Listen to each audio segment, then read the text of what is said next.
Hello, स्वागत है आपका इस न्यू वीडियो में। इस वीडियो में हम देखेंगे RS485 कम्युनिकेशन।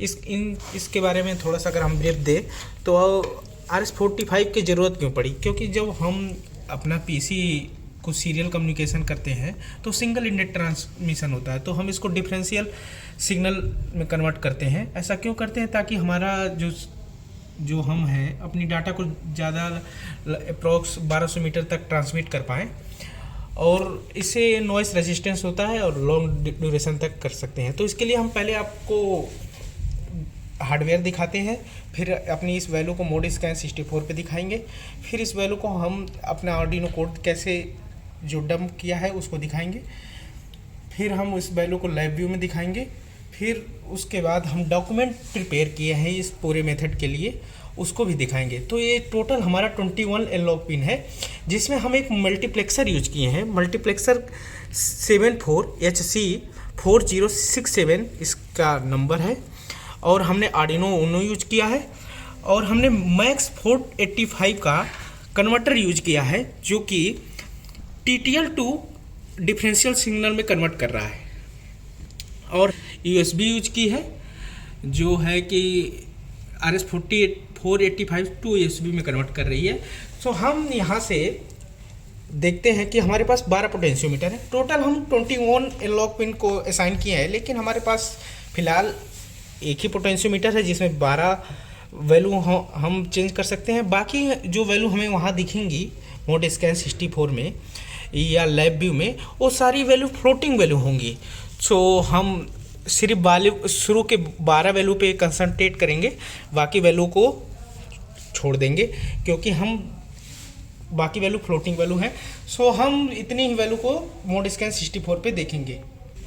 सो हमारा 12 पोटेंशियोमीटर कैसे कनेक्टेड है हमारे मल्टीप्लेक्सर से, जो 16 चैनल एनालॉग मल्टीप्लेक्सर है, इसको देखते हैं। हमने 12 कनेक्ट कर रखे हैं।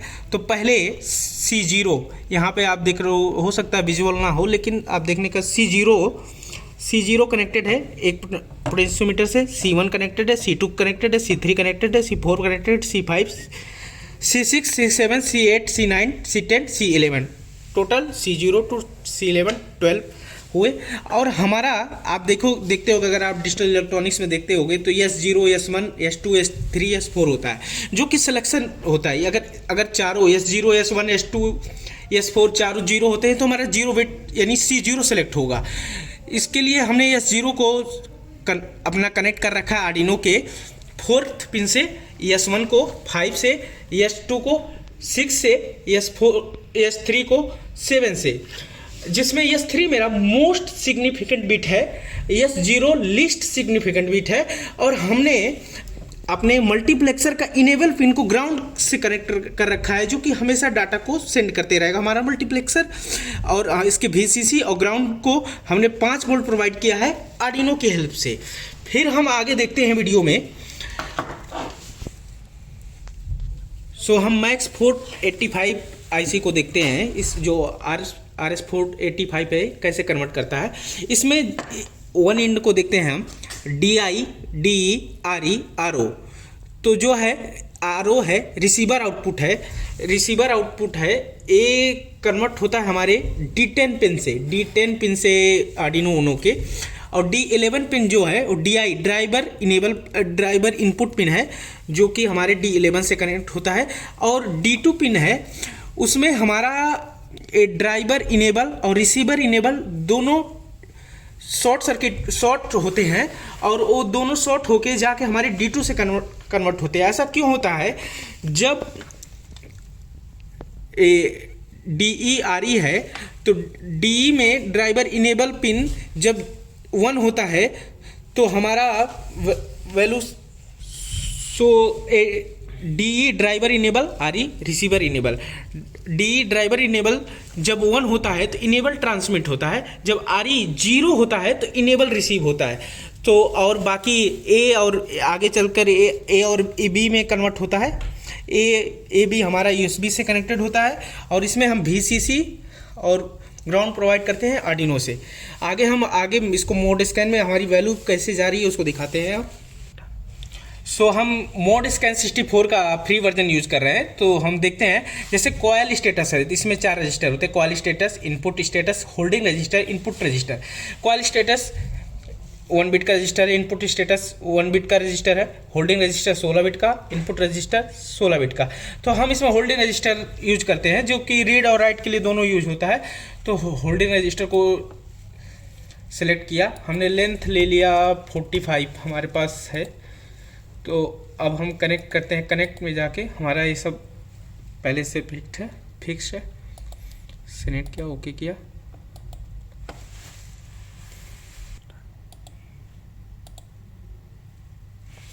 सो आप देख सकते हैं हमारी वैल्यू वेरी हो रही है। सो हम इसको चेंज कर सकते हैं।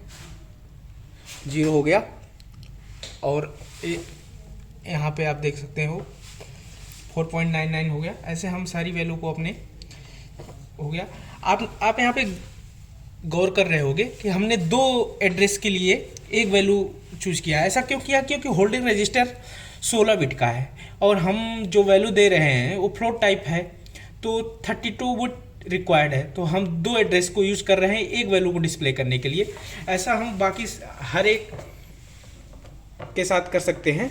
सो आगे हम इस ऐसा 21 चैनल के लिए किए हैं। बाकी चैनल इसलिए ऐसा शो हो रहा है क्योंकि बाकी 16 एडीसी वैल्यू तो हमारे मक्स से आ रही है। बाकी A1, A2, A3, A4, 5 जो वैल्यू है वो हमें आर्डिनो उनो में डायरेक्ट मिल रही है। बाकी हम इसको आके उस लैब व्यू में भी देखते हैं। सो हम लैब व्यू में देख रहे हैं। लैब व्यू में अपना कॉम पोर्ट सेलेक्ट किया, कॉम 3 किया। आप देख रहे हो वैल्यू आ रही है। हम एक पोटेंशियोमीटर को वेरी कर रहे हैं। आप यहाँ पे देख रहे होगे, हम अगर इसको CH0 Y0 को 0 कर दिया और यहाँ से अगर हम इसको बढ़ाए तो बीच में भी कहीं पे भी रोक सकते हैं 2.0। अगर हम दूसरे को चेंज करें तो आप देख सकते हो तीसरे चौथे को भी चेंज कर सकते हैं। ऐसे हम शुरू के 12 में लगा रखे हैं। बाकी हमारी जो वैल्यू सो रही है एक फ्लोटिंग वैल्यू है, इसमें कोई पिन कनेक्ट नहीं है तो पिन फ्लोटिंग है। और हमारा जो ब्लॉक डायग्राम है वो इस तरह है। आगे हम इसको और डिटेल में दिखाते हैं आपको, और इसको डॉक्यूमेंट में एक्सप्लेन किया हुआ है, इसको भी आपको दिखाते हैं। ओके, सो हम देखते हैं कि कैसे अगर हमने CH0 Y0 पे वैल्यू चेंज कर रहे हैं तो कैसे वैल्यू हो रहा है। सपोज इसको हम 0 कर दिए पोर्ट से, जो कि 0 हो गया, और CH01 को भी हम चेंज कर सकते हैं। ऐसे किसी भी हमने चेंज कर सकते हैं अपने 21। बाकी हमने शुरू के 12 में लगा रखे हैं। बाकी हमारा फ्लोटिंग वैल्यू है तो पिन फ्री है, तो कोई भी वैल्यू आपको दिख रहा होगा, शो हो रहा होगा। और अगर आप एक वैल्यू अगर हम ब्लॉक डायग्राम देखना चाहते हैं तो ब्लॉक डायग्राम सिंपल है। हमने टाइप कास्ट यूज कर रखा है, इंडेक्स अरे यूज किया है, रीड होल्डिंग रजिस्टर भी यूज कर रखा है, सीरियल टाइप में यूज कर रखा है, RTU यूनिट ID हमारा 1 है जो कि डिफाइंड है, और प्रायोरिटी नन है, वीजा रिसोर्स नेम हमने सेलेक्ट कर रखा है, क्लोज भी आई है, एरर आउट है, और हमने स्टॉप सेलेक्ट कर रखा है, वेट टाइम भी सेलेक्ट कर रखा है। और अगर इसको आप आर्डिनो में देखोगे तो हमने मोडबस RTUH लाइब्रेरी को डिफाइन किया है, हैशटैग इंक्लूड से सॉफ्टवेयर सीरियल और H को डिफाइन किया है। फिर माइक्रोस यूज करके हमने 2 पिन को कैसे DE टाइड है, और RS45 का रिसीवर 10 पे लगाया है, ट्रांसमिशन 11 पे लगाया है, और S0 S1 S2 S3 कैसे डिफाइन किया है। S0 मेरा लीस्ट सिग्निफिकेंट बिट है, S3 मोस्ट सिग्निफिकेंट बिट है। अगर आप समझते हो डिजिटल इलेक्ट्रॉनिक्स में तो आप अगर सब सारे 0 होते हैं तो Y0 सेलेक्ट होता है। अगर लीस्ट सिग्निफिकेंट बिट 1 होता है, बाकी मोस्ट सिग्निफिकेंट के बिट तीनों 0 होते हैं तो 1 सेलेक्ट होता है। ऐसे अगर आप डिजिटल इलेक्ट्रॉनिक का नॉलेज रखते हो तो चीजें आपके लिए बहुत ही ईजिली है। सो आप ऐसे स्क्रॉल करके मैं एक बार आपको ओवरव्यू दिखा देता हूँ। ये है, और हमने डॉक्यूमेंट बना रखा है इसका। Arduino Uno RS485 Max 485 IC user हुआ है हमारा, USB to RS45 converter use हुआ है। तो हमारा ये 21 एनालॉग पिन का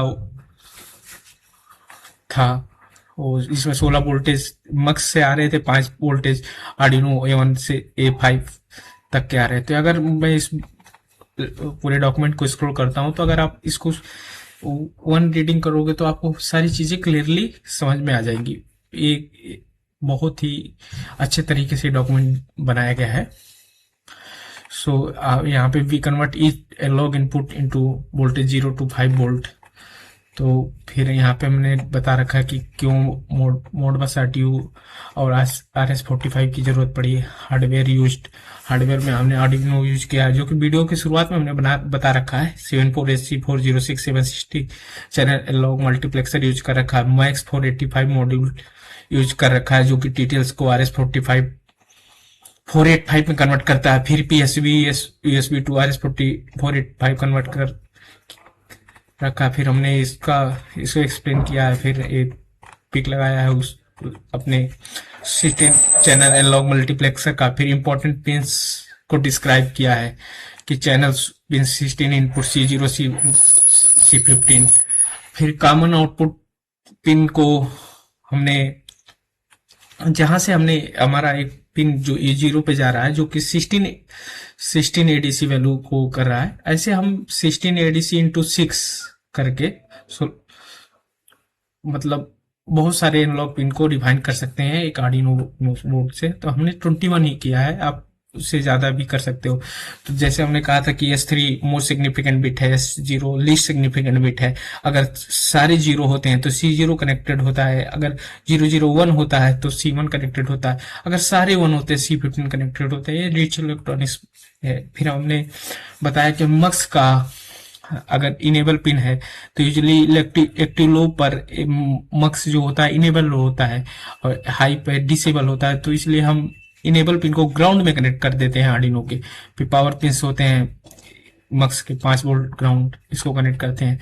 फिर वायरिंग कनेक्शन कैसे है, S0 D4 से कनेक्टेड है, S1 D5 से कनेक्टेड है, S2 D6 से कनेक्टेड है, S3 D7 से कनेक्टेड है, BCC 5 वोल्ट से कनेक्टेड है, ग्राउंड से कनेक्टेड है।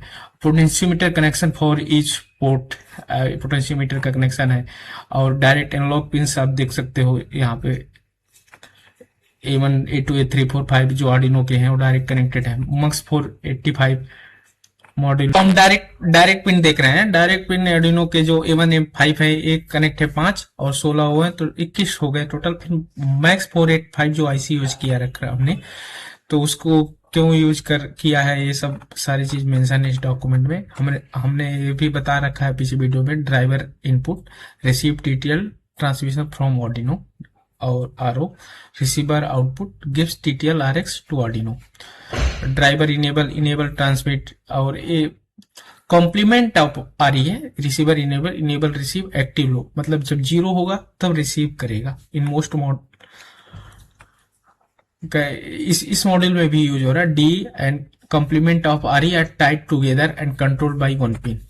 ये होता है, इसमें भी ये हो रहा है। RO D10 से कनेक्टेड है, DI D11 से कनेक्टेड है, D एंड RE टाइड है, एक ही साथ शॉर्ट है। D2 से कनेक्टेड है, BCC 5 वोल्ट से कनेक्टेड है, ग्राउंड कनेक्टेड, A और B कनेक्टेड है। और PC साइड हमने दिखा रखा था ये वीडियो में, आप देख सकते हैं A और B एक ऐसे कनेक्टेड है। और आर्डिनो कोड में है कि मतलब कैसे हमने मक्स चैनल को कैसे डिफाइन किया है, कैसे मैक्रोस को डिफाइन किया है, ये सब है। कि रजिस्टर वन है जो कि हम बता रहे। आप अगर मोड स्कैन में देखे होगा, मोड स्कैन 64 देखते समय वहां पे 2 एड्रेस एक वैल्यू को डिफाइन कर रहे थे, जो कि फ्लोट वैल्यू था। हमारी वैल्यू 0 से 5 वोल्ट के बीच में आ रही थी।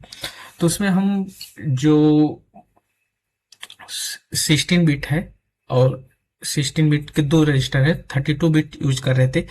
जो मोस्ट हाई वर्ड थे वो 4,01 एड्रेस पे जा रहे थे, और जो लो वर्ड थे वो नीचे 4,02,2 पे जा रहे थे। ऐसे ही बाकी के लिए हम यूज किए हैं। रजिस्टर मैपिंग कैसे हुआ इसको दिखाया गया है। अगर किसी के मन में सवाल हो कि हम 3 रजिस्टर यूज करें, आपने 2 यूज किया है, तो ये पॉसिबल नहीं है। क्योंकि अगर हम 4 रजिस्टर यूज कर सकते हैं के लिए ज्यादा प्रिसाइज रिजल्ट के लिए, लेकिन 2-4 जो पॉसिबल है मोड स्कैन 64 में। और हमने एक कोड जो कि आर्डिनो कोड में, आर्डिनो आईडी में भी दिखा रखा था आपको, यहाँ पे भी हमने मेंशन कर रखा है डॉक्यूमेंट बनाते समय। हम डॉक्यूमेंट इसलिए बनाते हैं ताकि कोई भी बिगनर आए और उसे डॉक्यूमेंट प्रोवाइड कर दिया जाए, तो ईजिली इस बाकी चीज़ों को अंडरस्टैंड कर पाए, और वो उसके लिए जितना टाइम इसको लगा बनाने में, वो बहुत ही कम टाइम में इसे पढ़े और समझ जाए। हमने डाटा को जो वेरीफाई किया था वो उस सारी चीज़ों को यहाँ पे मेंशन कर रखा है, ये सब देख सकते हो आप। ऐसे चैनल 0 वोल्टेज 4 लाख 1 + 4 लाख दोनों एड्रेस को मिलाकर हमने चैनल 0 का वोल्टेज 32 बिट रजिस्टर का यूज किया। 1 होल्डिंग रजिस्टर 16 बिट का 2 bytes only, 1 bytes is equal to 8 bit होता है, और फ्लोट 32। और हमने मोड स्कैन 64 में दिखा रखा था आपको, जब कॉयल है तो कॉयल स्टेटस 1 बिट का बता रखा था। इसमें रीड और राइट जो दोनों होता है, इसका एड्रेस का जो रेंज होता है यहाँ पे मेंशन है, आप देख सकते हो। डिस्क्रीट इनपुट स्टेटस तो 1 बिट रीड ओनली के लिए होता है, ऑन ऑफ सारे हमने इनपुट रजिस्टर ये सब भी मेंशन कर। होल्डिंग रजिस्टर जो कि हमने यूज किया 16 बिट का होता है, रीड राइट का होता है, इसका एड्रेस रेंज होता है 4 लाख 1 से इतने के बीच में, आप देख सकते हो, विजुअल होगा आपको।